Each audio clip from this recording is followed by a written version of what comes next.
Hey everyone, welcome to Sketch Day. I'm Spencer, where every day I bring you something new and hopefully interesting about visual communication. I love drawing and I want to share that love with all of you.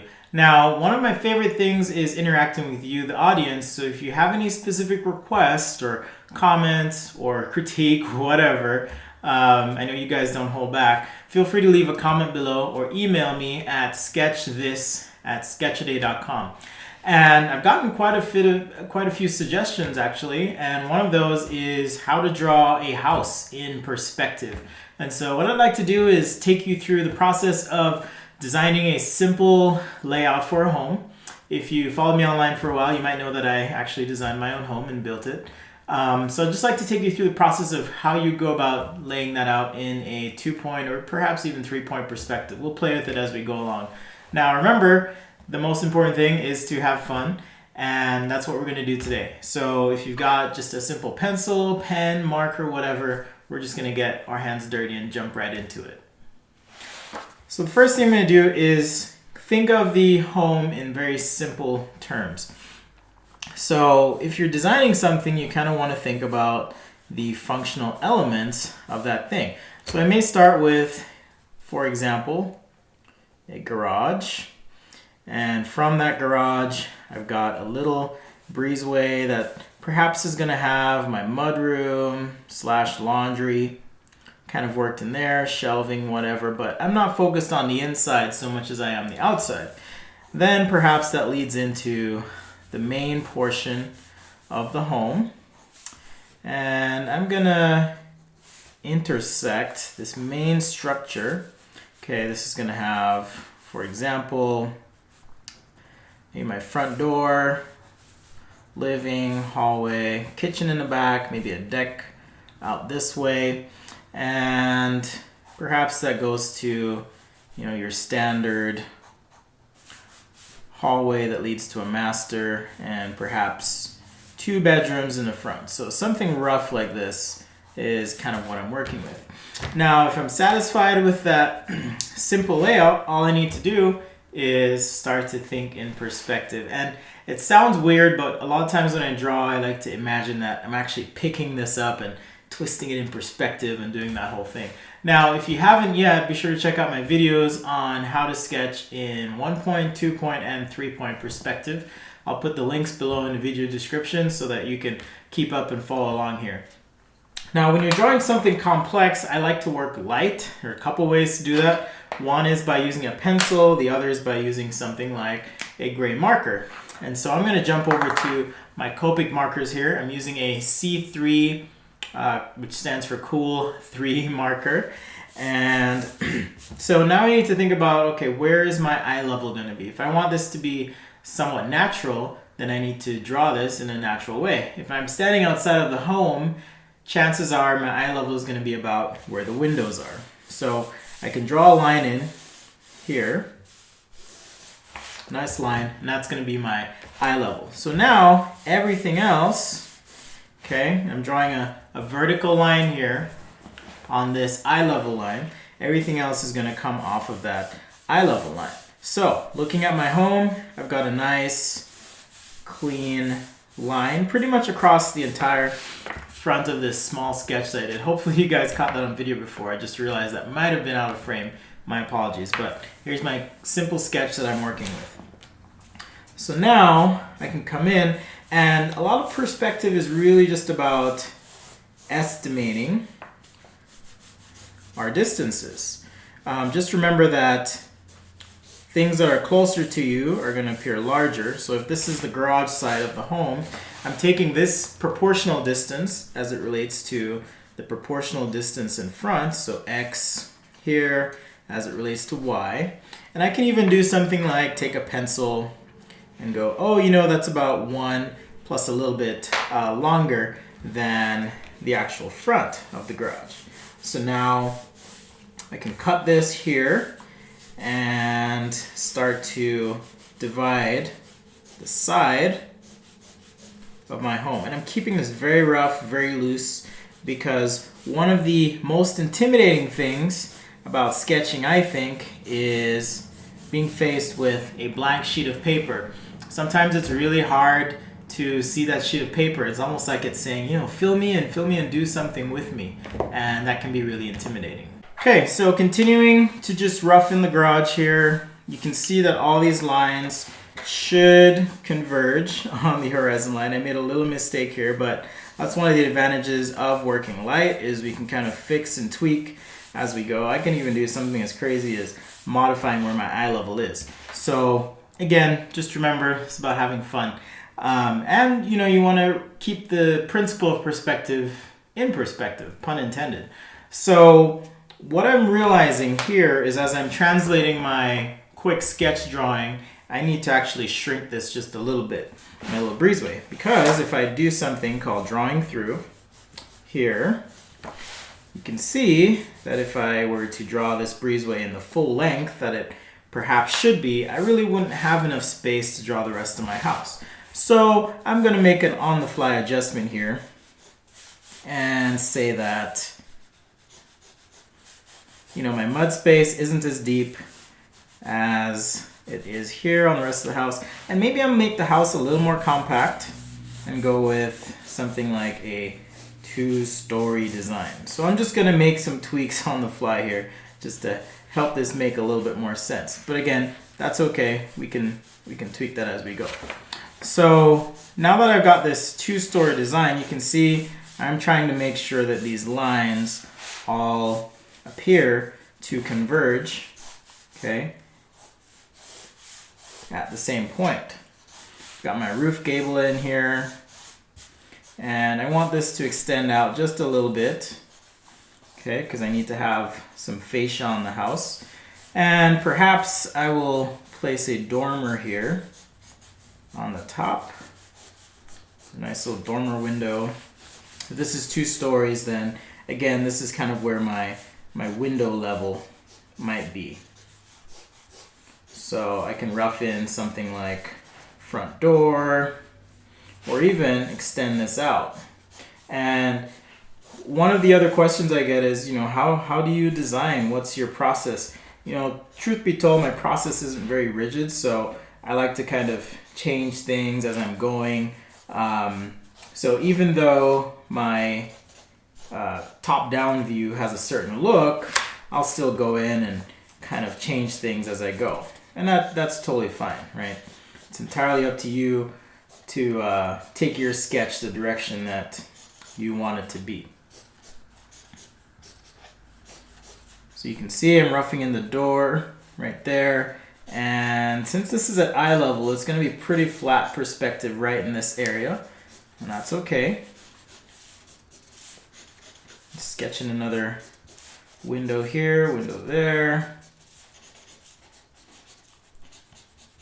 Got my soffit sketched in real quick. And I'm going to extend the garage awning just a little bit, and also kind of rough in a man door, meaning a door for a person. And we've got this little area, this little kind of breezeway between the main part of the house and the garage. So I'm going to put some paver stones or some kind of walkway here that connects to the side. And of course we have driveway. So pretty rough sketch, but you get the gist of it. Now that I've worked light, I can get it right. And let's zoom out just a little bit so you can see a little bit more of the drawing here. But now I'm going to take a Papermate Flair pen and start to add some line work. And this is where things will start to kind of pop and come alive a little bit more. So at this phase of the sketch, I like to still keep things loose. And really, it's about redrawing. You've probably heard me say that several times, but you know, you want to think of things as not being too rigid at this point still. In other words, don't try and match all your lines exactly to what was below, but rather think of those lines as more of a guide for your final sketch. And that way, you can have a nice loose drawing for your final design. Because if you trace, you're really focusing and you're really thinking about it too much, And what you end up with is just a really tight but not very energetic sketch in the end. So just by resketching or redrawing, I'm able to just have a lot looser feel to the final sketch. So just continuing things like the door here, capturing the offset on this roof.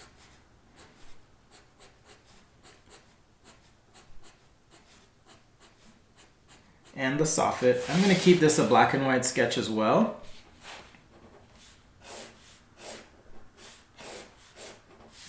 Just to keep things simple and quick. Okay, so there we have the end of our garage and perhaps some trim around this door.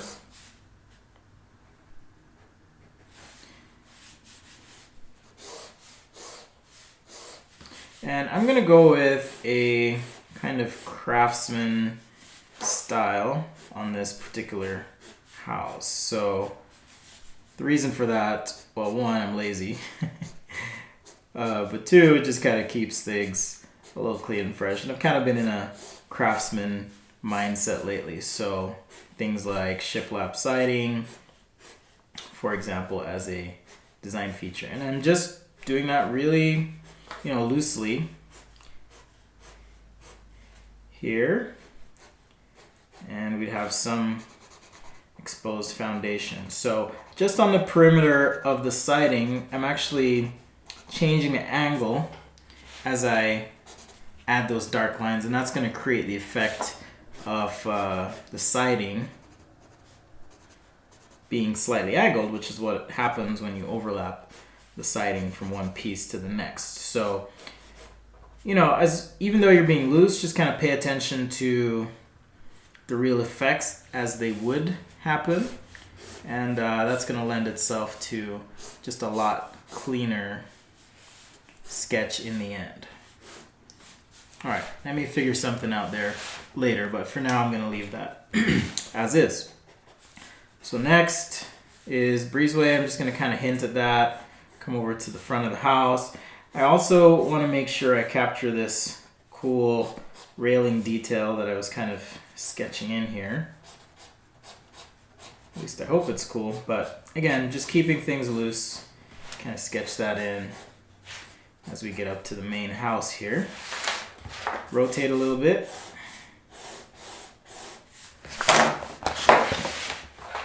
Now remember, this is 2-point perspective, so all my vertical lines are parallel to each other. And all my other lines, if they're going in the same direction, they converge on each other. Also, things further away, so to the ends, will appear shorter than things closer to us. So perspective's really simple if you just understand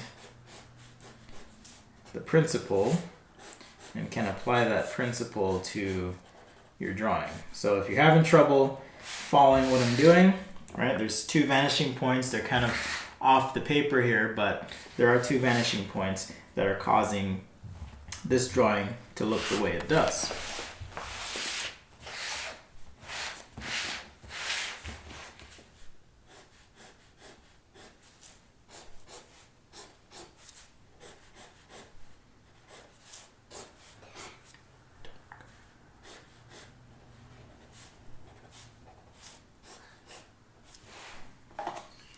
And even these other windows, it's okay to extend those lines out from one side of the drawing to the next.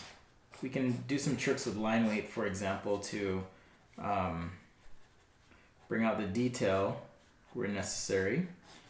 So as far as capturing the essence goes, just being really quick with your sketch is important.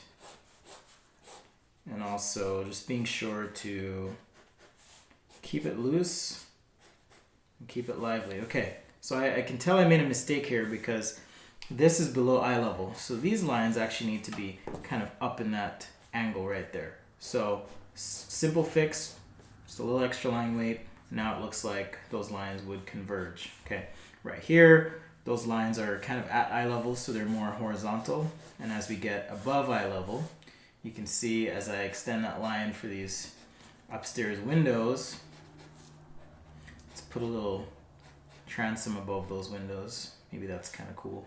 I don't know, maybe it's not cool. But that's what sketching's all about. It's capturing an idea and kind of evaluating that idea, seeing if it works. And if it does, great. And if not, then, you know, do something better. So,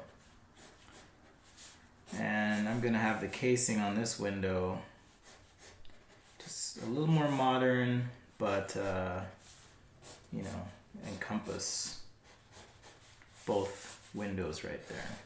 All right, so right as we get to just this gabled area, I've got another window. And as I'm up here, I'm gonna actually change the size of this window and also the style of that window. And that's totally cool. Again, just because you sketched it in your under sketch doesn't mean that it has to be that way in your final sketch, okay? Because you're the designer or illustrator and you can choose how you want your sketch to be. And that's one of the cool things I love about drawing, really. Because I don't want to sketch shingles, I'm going to pretend that this house has metal roofing. So I've put some tick marks all along the side here on the garage, and now I'm just going to draw some lines going up the roof. Now, there is one thing you want to pay attention to with these lines is they need to slightly rotate as you draw them. Okay, and that's actually telling me that the back of my roof here, because these lines, as they're angled, would converge at what's called an auxiliary vanishing point. And I haven't done a video on that, but just trust me, just angle them for now. Perhaps I'll do a video on that in the future and tell you about why exactly that happens. But there's my cool standing seam metal roof. And I'll do the same thing over here.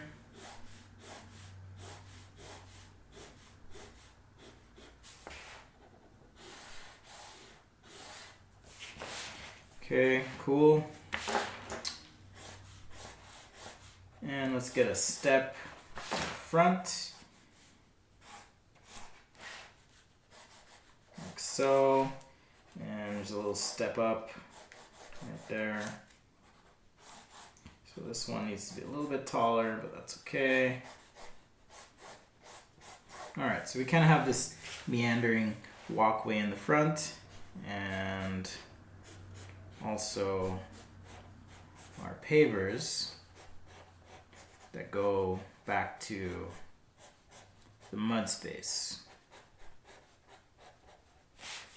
All right, and let's pick up some of this similar siding treatment so that the house doesn't feel too much like a hodgepodge. So I'm going to add some board and batten right here. And also just some siding in the front and on this inside portion of the house.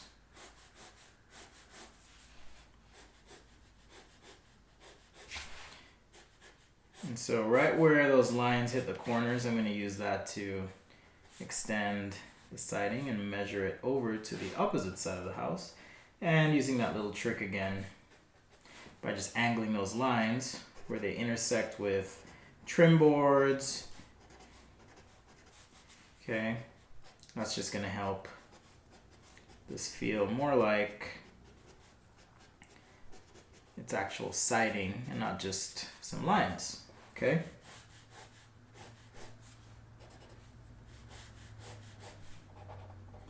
All right, so now that I've done the main sketch here, I can jump over to adding in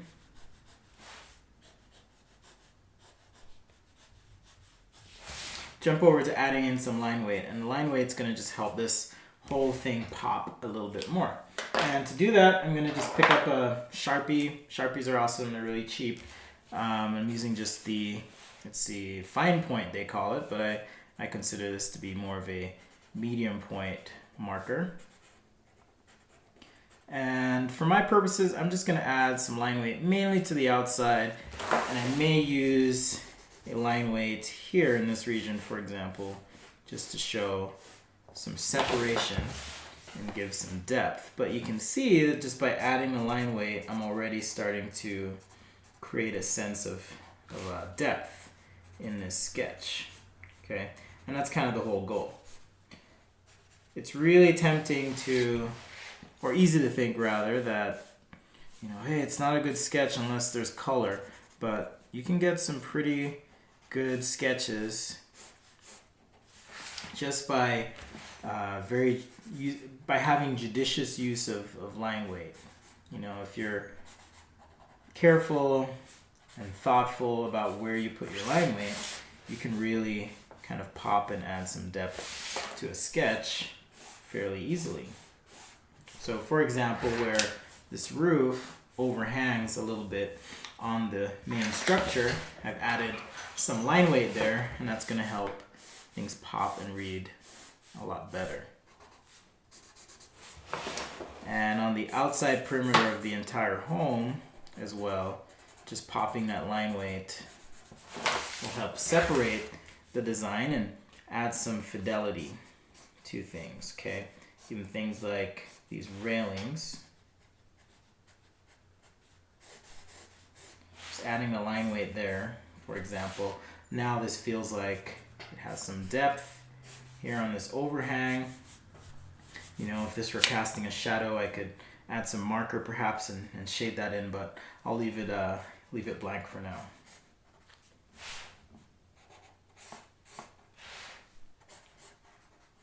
Okay, so the last thing I like to do if I'm sketching a house, I'm no architect, but I do like to add some context, and that may include things like just adding some shrubbery or silhouette or hint of, you know, perhaps some tree or shrubbery. And how you do that? Well, I've got a shape, and I'm just being very rough and organic on the perimeter or outline of that shape. And if you want, you can take a look at some architectural renderings, for example, to show you how, you know, maybe take a look at some samples and see if you can mimic that. And then I'm just adding a few clouds here and there. I may even do things like to show where the foundation is of the house, as you know, tends to show in a few spots. May even just add some stippling, or where this is shadowed, this mud area, a little bit of hatching, for example, to show that that's shaded or shadowed rather. So there's some pretty simple and cool things you can do with line weight, hatching, shading that you know, can communicate a lot and add some context to your sketch. Last thing I'm doing here is just adding maybe some lines on the inside of the windows, and then that way you know that it is a glass window.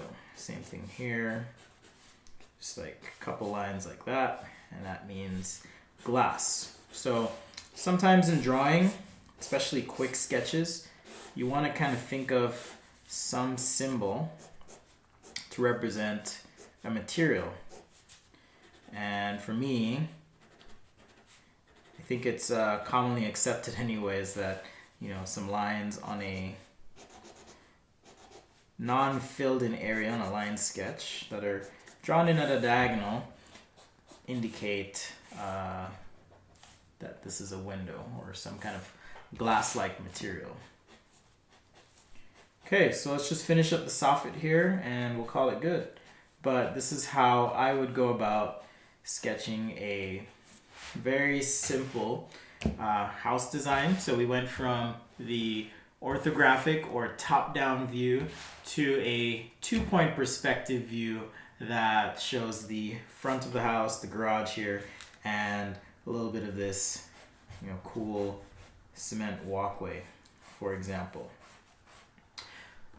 Thanks for watching, guys. This has been really fun. I love drawing and sharing what I know, and I hope that you do too. So if you do, be sure to subscribe to my YouTube channel at youtube.com/sketchaday.com. You might be watching that here, you might be watching it on Facebook, but that's where you can find me on YouTube. We're almost to 40,000 subscribers. In fact, by the time this video gets up, we very well may be at 40,000 subscribers. So thank you so much for your support. You can also follow me on Instagram at sketchaday.com. I try to post a few other things that may not be on the YouTube channel here, so if you're interested in seeing some of my doodles or sketches or other work, you can follow me there. You can also find me and interact with me on Facebook at facebook.com/sketchaday. And Facebook's a little weird. Just be sure when you hit like to go down to notifications, select all the options, and hit OK. And that way when I actually post something, you'll be notified. You'll get a little notification on your window that says, hey, Sketchaday posted something, and it's probably something cool that you don't want to miss. And yes, you can find me on Twitter at Daily Sketches. I'm trying to be better at responding and interacting with people on Twitter, but and I totally get it. Everyone has their social media thing that they like to do, and so I'd like to give you as many options and ways to connect with me as possible. Also, don't forget, I'm going to be doing Fan Friday, so be sure to submit your questions, comments, artwork to sketchthis@sketchaday.com, and I'll collect everything, compile it, and have a fun little session on Friday where the show really is all about you guys, the fans. So thanks again, and we'll see you next time right here on Sketchaday.